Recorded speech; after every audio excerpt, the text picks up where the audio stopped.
जय हिंद दोस्तों 8वें वेतन आयोग पर लेटेस्ट खबर है। जैसा कि आपको पता ही है कि जनवरी में सरकार ने 8वें वेतन आयोग के गठन को लेकर के घोषणा कर दी थी, लेकिन अभी 6 महीने हो चुके हैं। इस पर क्या कार्रवाई चल रही है, चल रही नहीं चल रही, इस पर जो है आपको पता ही है कि संसद में सत्र चल रहा है। तो उस दौरान सरकार से ये सारे सवाल पूछे गए कि कब, क्यों इतना समय लग रहा है, कब इसको लागू करने वाले हैं, कब जो है इसके अध्यक्ष की आप घोषणा करने वाले हैं। ये सारी चीजें इस वीडियो में मैं दोस्तों आपको कवर करूंगा। कब तक हो जाएगी लागू, क्या होगा, फिटमेंट फैक्टर के ऊपर भी दोस्तों बात करेंगे। तो दोस्तों कल यानी कि 21 जुलाई को संसद के सत्र के दौरान सरकार से सवाल पूछा गया 8वें वेतन आयोग को लेकर के। क्या क्या पूछा गया, ये सारी चीजों पर डिस्कस करेंगे दोस्तों, और चीजों पर भी डिस्कस करेंगे। ये सारी मैंने स्लाइड्स बनाई हुई है, इनको जरूर देख लेना दोस्तों, ठीक है। तो सबसे शुरू करते हैं कि संसद में क्या सवाल पूछा गया था दोस्तों। टी.आर. बालू, श्री आनंद भदौरिया जी ने यह वित्त मंत्री जी से सवाल किए थे, और बेसिकली दोस्तों सवाल यही थे कि आपने जनवरी में 8वें वेतन आयोग की घोषणा के गठन को की मंजूरी तो दे दी, घोषणा कर दी, लेकिन अभी 6 महीने बीत जाने के बाद भी अभी तक आपका जो वेतन आयोग का गठन अभी तक नहीं किया जा सका। क्यों नहीं किया जा सका, इसके कारण बताइए, और जो इसके अध्यक्ष और सदस्यों की नियुक्ति होनी है वो कब तक होगी, और यह जो कर्मचारी और पेंशन भोगी हैं उनके लिए जो 8वें वेतन आयोग के तहत संशोधित वेतनमान या पेंशन है वो कब से लागू कर दिए जाएंगे। ये सारे सवाल पूछे गए थे, जिसके जवाब में दोस्तों वित्त राज्य मंत्री पंकज चौधरी जी ने जवाब दिया है कि सरकार द्वारा 8वें वेतन आयोग के गठन का निर्णय लिया गया है। वो ऑलरेडी आपको पता है दोस्तों, और इसमें आपकी थोड़ी सी शंका भी मैं आप दूर करूंगा। रक्षा मंत्रालय, गृह मंत्रालय, कार्मिक एवं प्रशिक्षण विभाग और राज्यों सहित प्रमुख हितधारकों से इनपुट मांगे गए हैं। अब देखिए दोस्तों, अब आपको कईयों को, मतलब मैं समझता हूं ज्यादातर को तो पता है, कुछ को यह पता नहीं होगा कि भाई 8वां वेतन आयोग जो है सरकार ने घोषणा तो कर दी है, लेकिन हो क्या रहा है। देखिए पहले स्टेज में दोस्तों मैं आपको बताऊं कि जनवरी में, आपको पता ही है कि जनवरी में 8वें वेतन आयोग के गठन को कैबिनेट की मंजूरी मिली थी और सरकार ने इसके गठन की घोषणा करी थी। आप समझ रहे बात, 8वें वेतन आयोग की घोषणा नहीं की थी, बल्कि इसके गठन के लिए मंजूरी दी थी और उसकी घोषणा की थी, इसको गठित किया जाएगा। और गठित करने के बाद दोस्तों टर्म्स ऑफ रेफरेंसेज मांगे गए कई संगठनों से, और वही यह जवाब दिया गया है, चाहे रक्षा मंत्रालय जो केंद्र में है वो रक्षा मंत्रालय, गृह मंत्रालय, ये डीओपीटी और अन्य राज्यों से भी दोस्तों, और जो स्टेक होल्डर्स हैं सबसे सुझाव मांगे जाते हैं, वो सारे मांगे गए हैं, इनपुट मांगे गए हैं, ठीक है ना। और आपको पता ही है कई जो संगठन हैं उन्होंने भी अपने सुझाव दिए हैं, डिफेंस वालों ने डिफेंस मिनिस्ट्री को दिए हैं, रेलवे वालों ने रेलवे को दिए हैं। तो वो सारे के सारे कंपाइल किया जाएगा और जो आयोग होगा उसके सामने रखा जाएगा, ठीक है। अच्छा जी, अब दूसरे चरण में क्या है दोस्तों, दूसरे चरण में आप इस चीज को समझिए कि सरकार द्वारा, अब जैसे ही यह सारी चीजें होती थी, सरकार द्वारा 8वें वेतन आयोग को अधिसूचित कर दिए जाने के बाद 8वें केंद्रीय वेतन आयोग के अध्यक्ष तथा सदस्यों की नियुक्ति की जाएगी। अभी देखिए दोस्तों, हम चल रहे हैं अभी स्टेज 1 में, यानी कि टर्म्स ऑफ रेफरेंसेस तो ऑलमोस्ट लिए जा चुके हैं, लेकिन जो दूसरा है दोस्तों, इसमें फिलिंग ऑफ पोस्ट, जी हाँ दोस्तों, आवेदन मांगे गए थे सरकार की तरफ से। किस चीज के लिए, जो 8वें वेतन आयोग में जो भी वहां पर स्टाफ रहेगा, जो भी रहेगा, क्योंकि एक से तो होना नहीं है, कई रहेंगे, तो उसके लिए आवेदन मांगे गए थे। तो वो प्रक्रिया अभी तक चल रही है। टर्म ऑफ रेफरेंस तो आई थिंक कि ये सब जा चुके हैं, लेकिन ये वाला मामला दोस्तों कि पोस्ट अभी तक आवेदन पूरे आए नहीं है दोस्तों। क्यों नहीं आए हैं, क्योंकि आप देख रहे हैं एक 12 जून का लेटर था इसका डीओपीटी का, तो आप देख रहे हैं एक तो यहां पर post of deputy secretary oblique director को, कि जो 4 पोस्टें थी, इसको पहले तो 30 जून तक बढ़ाया गया था दोस्तों, क्योंकि जब समय मांगा था उस समय तक ही इस वैकेंसी के लिए इतने आवेदन आए नहीं थे, या जो भी होगा कारण। और उसी प्रकार से 3 जुलाई को भी आप देख रहे हैं दोस्तों, 3 जुलाई को भी डीओपीटी ने यह लेटर निकाला, जिसमें 4 पोस्ट अंडर सेक्रेटरी लेवल 11 के इसके लिए भी दोस्तों जो आवेदन था उसको भी एक्सटेंड कर दिया गया था कि एप्लीकेशन और दीजिए आप 31 जुलाई तक का, और अभी 31 जुलाई हुई नहीं है, ठीक है ना। तो 31 जुलाई तक तो कुल मिलाकर के अभी ये पोस्टें भरी नहीं गई हैं दोस्तों, ठीक है। अब जब आवेदन आएंगे तो इसके बाद क्या होगा दोस्तों, जब आवेदन आ जाएंगे तो सरकार द्वारा वेतन आयोग को अधिसूचित कर दिए जाने के बाद 8वें केंद्रीय आयोग के अध्यक्ष तथा सदस्यों की नियुक्ति होगी। तो दोस्तों जो ये आवेदन मांगे गए हैं सदस्यों के लिए, इनमें से नियुक्ति की जाएगी, ठीक है ना। एक तो सदस्यों की नियुक्ति, क्योंकि अभी तो आवेदन आए हैं, उनमें से गवर्नमेंट सिलेक्शन करेगी, नियुक्ति करेगी, और अध्यक्ष की भी नियुक्ति करेगी। तो कुल मिलाकर के अब गवर्नमेंट, जब ये सारी चीजें हो जाती हैं तो गवर्नमेंट पूरी लिस्ट चली जाती है, तो सबसे पहले वेतन आयोग को अधिसूचित किया जाएगा सरकार के द्वारा, और उसमें अध्यक्ष और सदस्यों की नियुक्ति हो जाएगी। अब देखिए तीसरे में, जैसे ही नियुक्ति हो जाती है तो 8वें केंद्रीय वेतन आयोग द्वारा सिफारिशें किए जाने और सरकार द्वारा सिफारिश स्वीकार कर ले जाने के बाद कार्यान्वित किया जाएगा।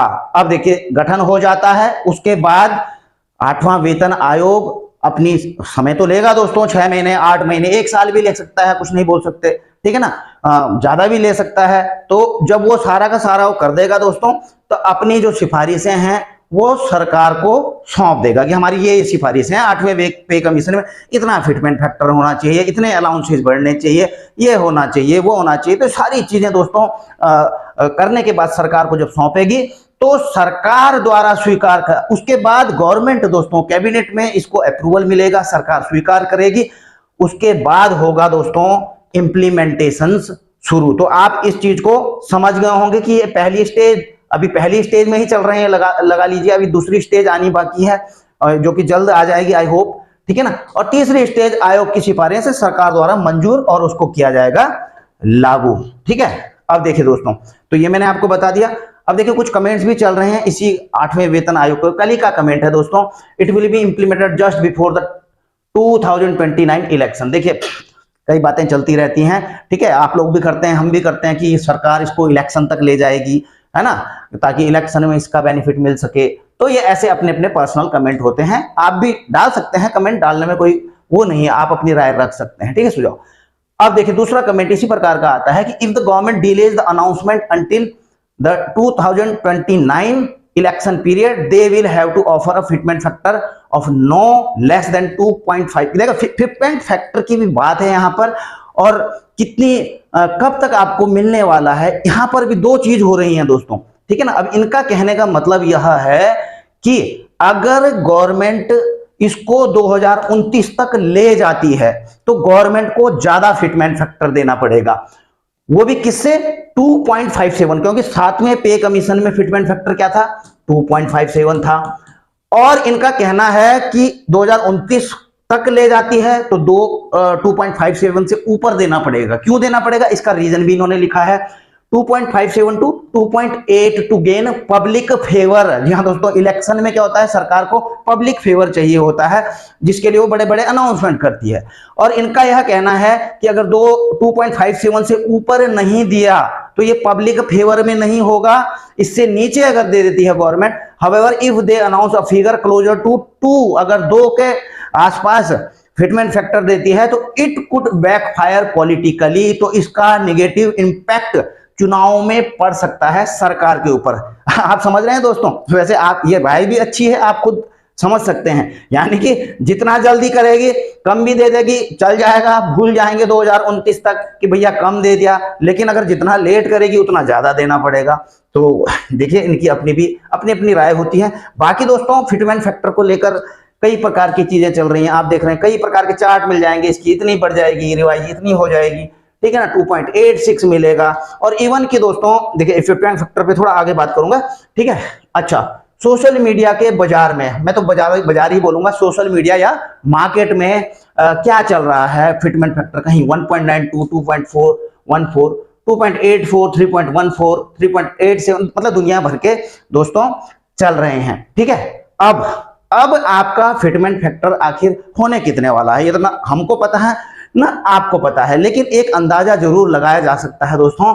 किस बेस पर, इस बेस पर दोस्तों कि फिटमेंट फैक्टर आपका किस हिसाब से क्यों बढ़ता है। देखिए, फिटमेंट फैक्टर सरकारी कर्मचारियों और पेंशन भोगियों के वेतन और पेंशन में सुधार करने के लिए उपयोग किए जाने वाला एक फार्मूला है, जिनको हालांकि सबको पता है, जिनको नहीं पता है तो आप इस चीज को समझ लीजिए कि यह कर्मचारी की मूल सैलरी को एक निश्चित मल्टीप्लायर, जैसे 2.57 होता है, आप समझ रहे हैं, ठीक है। आपकी सपोज 18,000 बेसिक पेंशन या बेसिक सैलरी है, जो भी है, अगर मल्टीप्लाइंग फैक्टर यानी 50 ये फिटमेंट फैक्टर 2.57 होता है तो उसमें 2.57 की गुणा हो जाती है, ठीक है।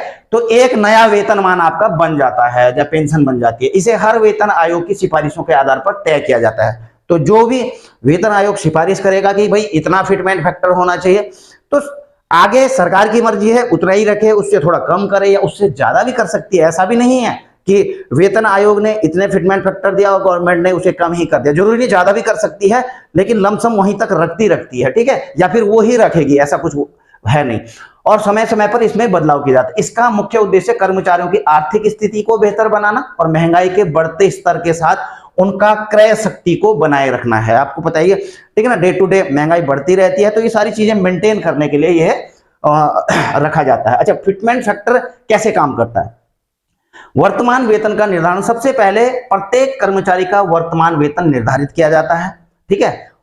नया वेतनमान, फिर एक नया वेतनमान या संरचना तैयार की जाती है। यह संरचना बाजारों के रुझान, संगठन की वित्तीय ताकत और अन्य कारकों पर निर्धारित होती है, ठीक है ना।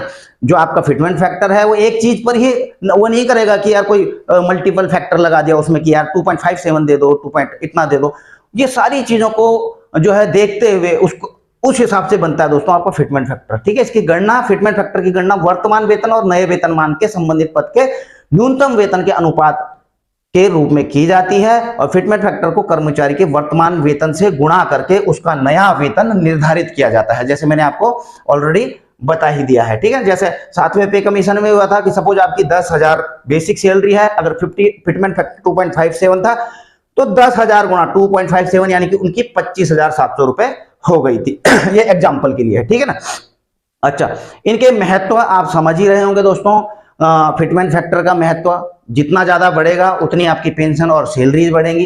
पेंशन सैलरीज बढ़ेगी तो आपका जो लिविंग स्टैंडर्ड है, जो भी स्टैंडर्ड है दोस्तों, इस प्रकार का आपका बढ़ेगा, ठीक है। आपकी पेंशन सैलरी में सुधार होगा, आपको जो महंगाई लगातार बढ़ रही है उसको आप बैलेंस कर पाएंगे अपनी बढ़ती हुई सैलरी, और पेंशन के साथ में आपको आर्थिक राहत मिलेगी और आपका लाइफ स्टाइल में दोस्तों सुधार होगा। ऑब्वियसली होगा, हर किसी का, आपके पास पैसे होंगे तो आपका लाइफ स्टाइल भी उसके अकॉर्डिंग जो है उसमें अपग्रेडेशन होता रहेगा, ठीक है ना। और इसके प्रभाव क्या क्या पड़ जाते हैं दोस्तों? बेसिकली है सरकारी कर्मचारियों और पेंशन भोगियों के लिए ही है।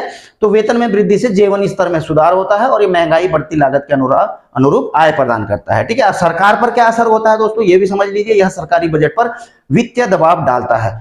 अब वित्तीय दबाव तो पड़ेगा ही सरकारी, और राजकोषीय घाटे को बढ़ाने की भी संभावना उत्पन्न होती है, ठीक है ना, क्योंकि गवर्नमेंट ने देना है, पे करना है, तो गवर्नमेंट के खाते से तो यह जाएगा ही। हालांकि गवर्नमेंट इतना टैक्स वसूल रही है, आप देख ही रहे हैं, ठीक है ना। तो ये पैसा जो भी आता है, सैलरी, पेंशन है दोस्तों, जो जनता है, हमारा है, आपका है, टैक्स के ही थ्रू, गवर्नमेंट के पास रेवेन्यू का वही साधन होता है बेसिकली टैक्स का। और भी है, लेकिन टैक्स का सबसे बड़ा सोर्स जो है, जो इनकम का सबसे बड़ा सोर्स गवर्नमेंट का टैक्स ही है, ठीक है। अच्छा जी, मैं यहां पर चल रहा था कि बाजार में दोस्तों अलग अलग फिटमेंट फैक्टर चल रहे हैं, ठीक है। अब जैसे कि मैंने आपको बताया कि इसका फर्क, क्योंकि कई आप 3.8 तक भी चले जा रहे हैं, 2.8 तक भी चले जा रहे हैं, वैसे जा भी सकता है, ऐसा कुछ नहीं कहूंगा, लेकिन जो मेरी पर्सनल राय है दोस्तों, मैं उसको भी रखूंगा। आपसे भी जानना चाहूंगा कि भाई कितना बढ़ सकता है। एक तो आप नोटिस कर रहे होंगे दोस्तों कि डीएडीआर कितनी स्लो गति से बढ़ रहा है, आप खुद देख रहे होंगे। जो महंगाई है आप देख रहे होंगे लगातार कम हो रही, ग्राउंड में हो रही है, कागजों में हो रही है, तो कागजों में तो हो ही रही है, ग्राउंड में आपको जैसा भी दिख रहा है, तो ग्राउंड में भी इसका असर पड़ता है, कागजों में भी ऐसे नहीं होता, कहीं ना कहीं जो है होता है। तो एआईसीपीएन के जो आंकड़े आते हैं वो दिखाते हैं मुद्रास्फीति को, ठीक है। तो उसी हिसाब से चल रहा है। तो आप देख रहे हैं कि अब आजकल डीएडीआर आपका कितना बढ़ रहा है, 2%, 3%, ऐसे ही चल रहा है बस, ठीक है ना। अगर दिसंबर 2000 आपका ये 2025 तक, यानी कि 1 जनवरी 2026 से अगर आप लगाएं तो 60 या 61% तक होगा डीएडीआर, ठीक है। और इसका क्या फर्क पड़ेगा? सीधी सी बात है दोस्तों, जब इसमें मर्ज हो, क्योंकि आपका जो DADR है उसमें मर्ज हो जाना आपका बेसिक सैलरी और पेंशन में। तो ये जितना ज्यादा होता है दोस्तों तो आपको उतना ज्यादा फर्क पड़ता आपकी सैलरी, और जब ये इतना कम है तो दोस्तों आप खुद समझ सकते हैं। तो उस हिसाब से दोस्तों जहां तक मुझे लगता है जो चल रहा है फिटमेंट, आपकी जो पेंशन सैलरी है 20 से 30% तक एक्सपेक्टेड बोल रहा हूं दोस्तों, क्योंकि गारंटी ना हमारी है ना आपकी है, ठीक है, बोलने की कुछ गारंटी नहीं है, इसलिए मैंने एक्सपेक्टेड भी कह दिया है। अपनी अपनी राय होती है, आप भी रख सकते हैं। तो मेरा जो मानना है वो 20 से 30% तक बढ़ेगी आपकी, ठीक है ना। और जिसमें आपका फिटमेंट फैक्टर दोस्तों 1.92 से लेकर के 2.14 या 18 जो भी है यहां तक आपका जा सकता है। इससे ज्यादा दोस्तों मुझे लगता नहीं है, ठीक है। बाकी कमेंट आप कुछ भी कर सकते हैं कि भैया इतना भी देगी या इससे कम देगी, ज्यादा देगी, वो आपकी अपनी राय है। कब तक मिल सकता है, देखिए जो 7वां पे कमीशन भी था या छठे पे कमीशन की हम बात करें दोस्तों, तो छठवां पे कमीशन भी 2006 से तो लागू हुआ था, लेकिन 2008 में मार्च या अप्रैल में इसकी रिपोर्ट आई थी, सितंबर में जाके इस पे इम्प्लीमेंटेशन हुआ था 2008 में, यानी कि तकरीबन 2 साल और 2-3 महीने के बाद, अगस्त सितंबर 2-3 महीने के बाद इम्प्लीमेंटेशन हुआ था, ठीक है। तो उसी प्रकार से जो 7वां पे कमीशन भी था उसमें भी 1-1.5 साल लग ही गए थे। तो अभी 2025 चल रहा है, 2026 से इसको लागू होना है, 1 जनवरी 2026 से। तो आप खुद लगा सकते हैं दोस्तों, हो सकता है 2026 के एंड तक यह इम्प्लीमेंटेशन हो, अगर बहुत जल्दी हो जाए, वो भी मैं ये बता रहा हूं, अगर बहुत जल्दी हो गया तो 2026 के एंड तक हो जाएगा, और इसमें थोड़ा डिले होगी तो हो सकता है दोस्तों ये 2027 तक भी चला जाए, ठीक है ना, जा सकता है। बाकी देखते हैं क्या क्या होता है। आप अपनी राय भी जो है कमेंट बॉक्स में जरूर लिखिए। काफी दिन बाद वीडियो में आने के लिए, इसके लिए दोस्तों क्षमा प्रार्थी हूं, और आगे भी शायद मुझे लगता है काफी समय के बाद ही, मैं इतना डेली रूटीन में वीडियोस बना नहीं रहा हूं, लेकिन जब भी बनाऊंगा दोस्तों आपके सामने इस प्रकार से हाजिर होकर जो मेन चीजें हैं वो आपके सामने लेकर के आ जाऊंगा। और यहीं पर होती है मेरी वीडियो समाप्त। जल्द मिलेंगे नई वीडियो में नई जानकारी के साथ। जय हिंद।